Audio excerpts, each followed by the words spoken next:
remember that a person's name is to that person the sweetest and most important sound in any language. How do you go remembering names? I'm terrible.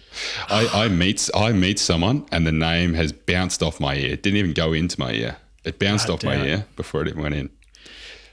It's hard. I don't know why.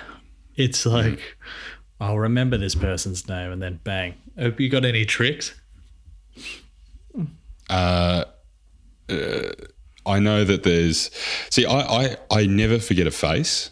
Like, never, ever forget a face.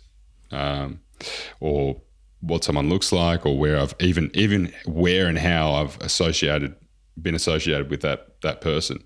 But for some reason, the name just disappears into the dark reaches of my memory. Clearly, sometimes, particularly when you put on the spot, like you're passing by, Johnny, who you haven't seen in 16 years, and you're just like, call him mate, how are you?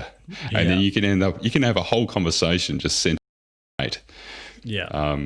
And depending on how you say mate, and as long as you don't delay it, I think you can make it sound like you haven't forgotten their name. And then just wait for someone else to bring it up. There's no doubt knowing people's names is very powerful. Yeah, but it's not the way. It's not the way to their deepest and farthest reaches of their heart, mate, as Carnegie would say.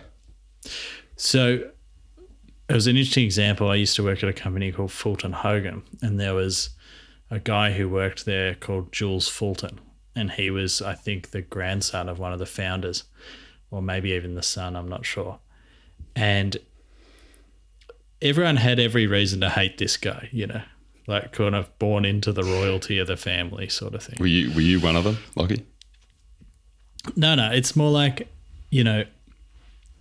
particularly in Australia, tall poppy syndrome, he's obviously absolutely minted. And, I was in this training with a heap of labourers and myself and a couple others, and Jules came in. Everybody loved him, and he just went around to everyone and asked them how their kids were by names, how's this, how's your property, how's this? And I was like, okay, this guy understands people, and he just genuinely gave a shit. And it was so nice to kind of experience that. And kind of something else that struck me on this kind of line was one of my business partner, John, his sister worked at Australian Super. And I think she left the job, I'm not sure why, got another one or something.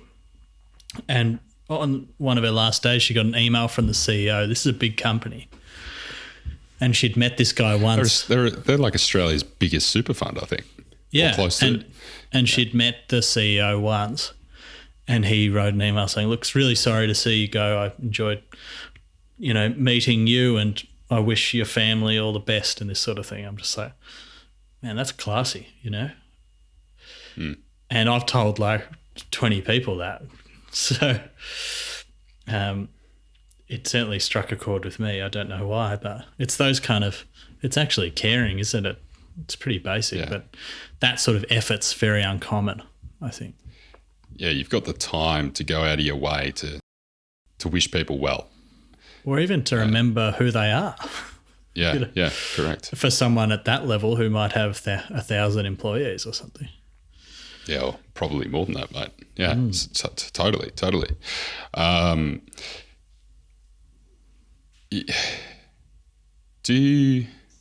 Okay, so because we're now seeing, this things become more connected, and we're dealing more on digital platforms and things, like Slack, like Microsoft Teams, all of those. Do you think we're getting maybe better at remembering people's names or not? And the reason I wonder is because you're always seeing their name pop up. It's always Lockie and then a face of Lockie next to it, assuming you're not the person who puts just like a cartoon of yourself on your profile. I'd say yes for that. But there's still so many encounters with people that you're not in that kind of circle with that I'd say it's not enough to kind of close the gap, I don't think.